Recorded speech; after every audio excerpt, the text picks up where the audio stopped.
भाजप आमदार दादाराव केचेंना महिलांनी शिवीगाळ केल्याचा आरोप आहे। महिलांबद्दल अपप्रचार केचेंनी केल्याचा आरोप आहे। संतप्त महिलांनी दादाराव केचेंना भर रस्त्यात जाब विचारला।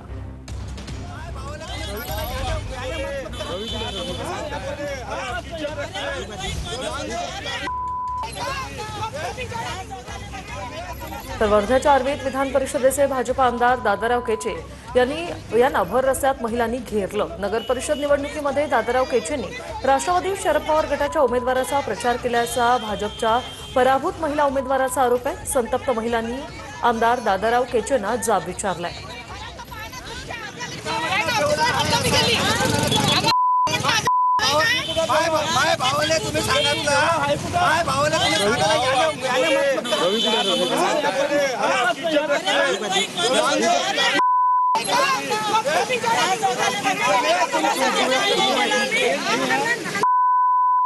आम्ही तुम्ही